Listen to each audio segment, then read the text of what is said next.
Welcome to my humble little blue-collar shop. I'm Daniel with Bearded Viking Woodworks, and I'm just an average man with average tools building badass shit. When it comes to building badass projects, you gotta have the right jigs. Which brings me to this video. We're gonna be building 5 of my favorite jigs that are must-have. Bearded Viking Woodworks.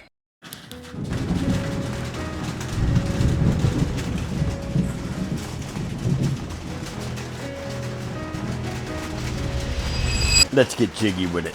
I've got some leftover maple from some cabinets we just built. This is 7-ply maple, and we're gonna be using this for our jigs. When it comes to building jigs, for some woodworkers, it can be quite intimidating. So my main goal for this video is to take the intimidation out of it. You should focus on 3 important things: the efficiency, the simplicity, and the doability. Is that a word? Let's just say the effectiveness. Number 5 is by far my favorite, so be sure to stick around. Number 1, a tenon jig. I get a kick out of seeing those tenon jigs that are like the whole size of your fence, and they're like 4 foot tall. We're gonna make our tenon jig 12 inches in length, and I'll cut this piece of birch at 12 inches, and that will leave me with a 2 foot wide piece to get all of my pieces cut that I'll need for this jig. Do you want to be part of the Bearded Viking Woodworks group Facebook page? Link is in the description. Request to join today and share your project photos, videos, and more. Once you get that cut, what I like to do is take a chisel and we'll stand our piece up with the 2 foot going upwards, lay the chisel flat on my fence top, pressing down flush, and I'll just make a little nick right where the plywood meets the top. And that way we have a dead accurate cut.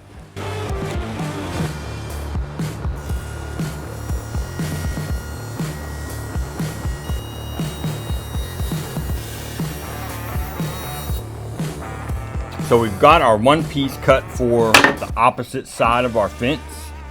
And one thing that is very important, guys, that a lot of people don't mention in their videos is making sure that your fence is square. Most 52-inch fences or cabinet saws will have adjustable screws on either side of their track.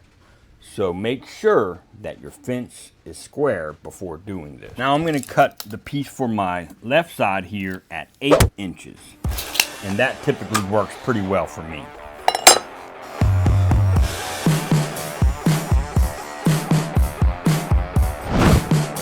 Now, if you want to do it like the pros, some people take business cards, okay?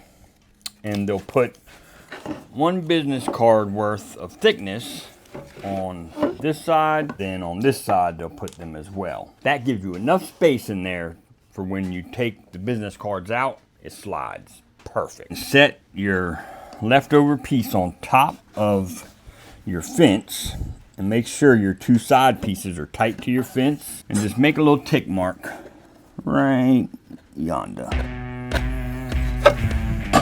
And we'll cut this at the table saw. So leaving those business cards on this side, we'll take and add a dab of glue, and then we'll pop a brad in his ass.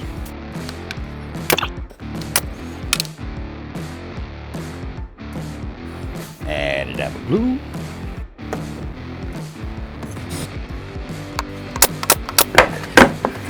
Oh, and look how beautifully that slides. There's no slop whatsoever, but it slides.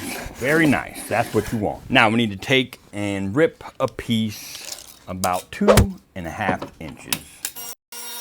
Now we're going to screw this piece to our jig because this is going to be a sacrificial piece that you can change out after it gets cut through. So we're going to pull up 4 inches and 7 inches and pre-drill 2 holes for each measurement. And we're going to go ahead and add a bigger hole to act as a countersink. And I've got some 1.5-inch screws that we're going to fasten this with. Then what you want to do is take your speed square and just make sure that you are square with your jig. You just take the piece you want to have mortised out, butt it up against your backer here, and clamp it to the piece of your plywood that's back here. If you clamp too hard, sometimes it'll kick your jig out of square. So keep that in mind. Now you're on your way to making some awesome mortise and tenons. Number 2, box joint jig. But not your standard box joint jig. So say you're on a budget, I've got the perfect solution that will give you perfect results. We're going to build this jig around the miter gauge. Rip one side of this plywood.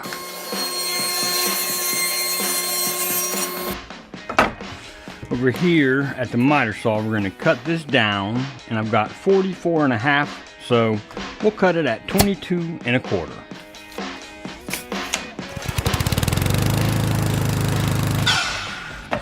Now just line up one of the pieces of plywood with your miter gauge, and I like to come about 2 inches past my other miter slot on the saw, and we'll add our 1.25-inch screws to the back here. Take a framer square and just line it up with your plywood here, and make sure you're at a 90 with your saw. Our next step is going to be replacing our thin kerf blade with our thick kerf blade, and this is a 1/8 kerf flat tooth blade, and it's got 24 teeth made by Frood, aka Diablo. I'll link that in the description for y'all. Or you can purchase a box joint blade specific for box joints. The next thing you want to do is take your other piece of plywood we ripped down and make your kerf. So I'm just going to set my blade for a 1/2 inch.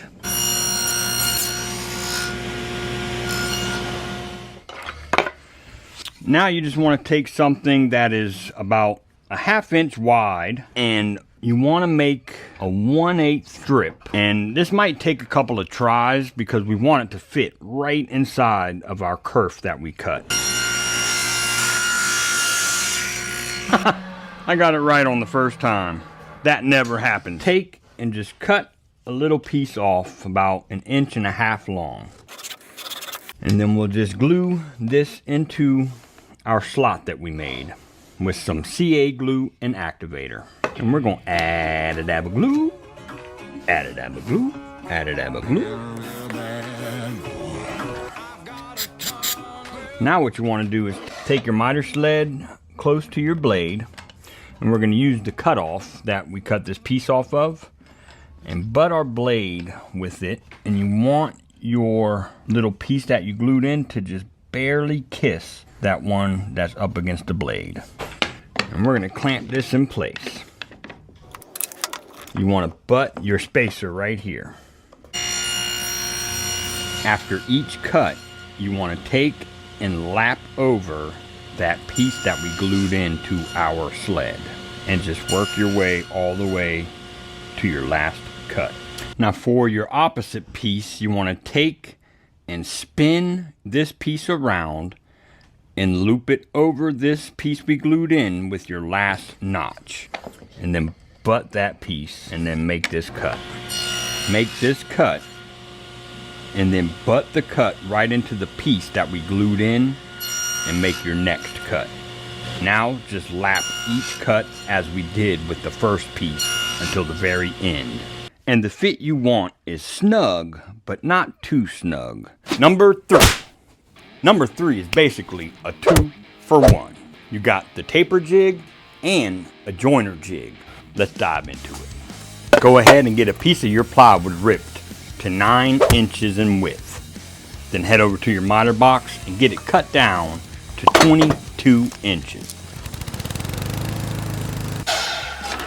Now, what you're gonna need for this jig is some of this T-track, and I'll leave a link in the description for this T-track, and it's aluminum, so you can cut it with a bandsaw or at the miter box. You're also gonna need some of these bolts that slide in your T-track, and I'll leave a link for those as well, along with these clamps. Now, we ripped our plywood to 9 inches, so we're gonna cut 2 of these to 9 inches. Now, the trick to cutting your T-track is safety first. Make sure you wear eye protection. When you take this cut, you want to take this cut extra slow.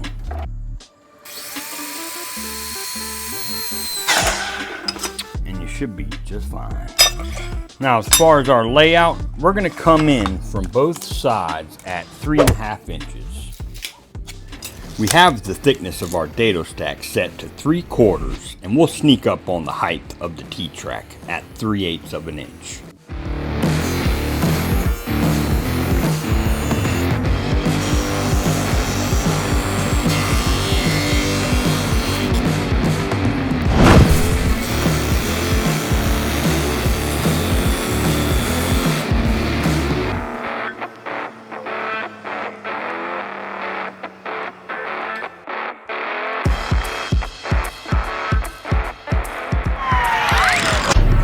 Here I've got a mixture of some Gorilla 2-part epoxy, and I'm gonna epoxy these in the tracks.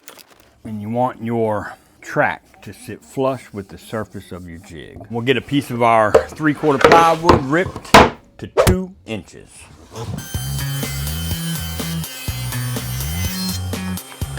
And we'll get it cut down to 22 inches. Now take your rip piece and set it right on top of your jig and mark center of each track. And we'll drill out 2 holes for our bolts. All right, now that we got our track working all smoothly,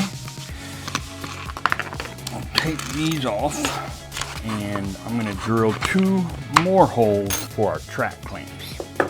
And we'll drill them about 1 inch inside of each of our other holes, but further back about 1/4 inch off the back side of the plywood.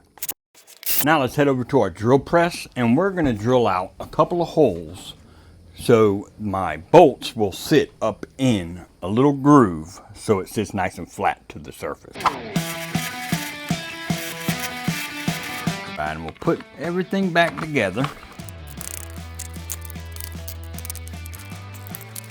All right, now let's demonstrate how this bad boy works.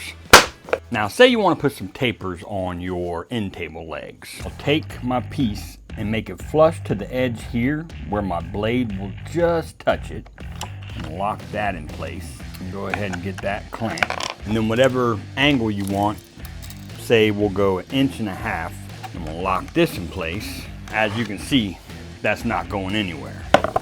And then we'll take our fence up against this edge just to where the plywood touches the blade. One thing you want to be certain of is that your clamp up top is not going to be touched by that blade. And what you'll wind up with is a perfect taper. And when it comes to the joining with this jig, it's the same principles. Number 4, and probably one of the most important jigs to have in your shop, a push block. Now, I've seen people make push sticks, but I'm not a fan of the thin push sticks. I like a big meaty block.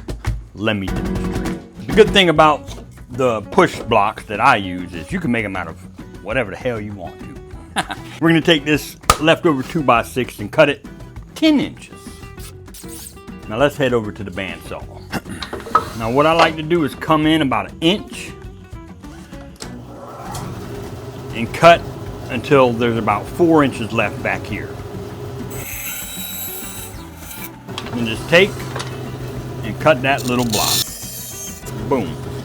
You got yourself a safe and effective push block. Say you want to have a little handle, that's super simple too. Let's take and come back about another 1 inch. Cut in about 3 inches. and then cut that off. Now you got a handle. And boy, does it ever feel good to use.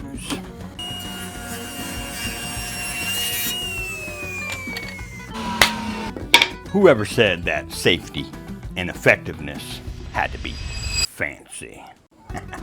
The simpler, the better. Before we move on to number 5, be sure to hit that like button, drop a comment, but most importantly, share this content to help me fight the algorithm. Number 5 is another 2-for-1, a miter spline jig. This jig starts off just like our tenoning jig, so we'll rip some plywood to 9 inches.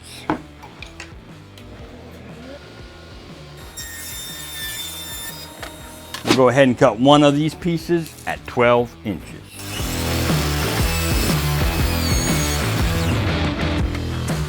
And we'll do the same business card method and hold our side tight to our fence and make this mark right where our fence ends.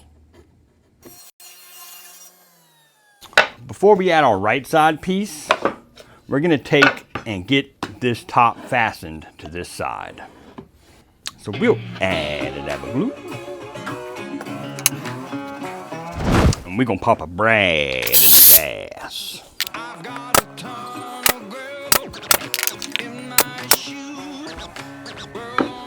Our next step, we're going to pull up 1.5 inches from the bottom. And just scribe that line across. Next thing you want to do is pull and find center at the very bottom of your jig, and then take your speed square and line up your short point right with that center mark and just scribe up on both sides. Now we're going to take this cutoff piece, and it is 3.5 inches wide, which is perfect, and we're going to cut 2 pieces at 6 inches.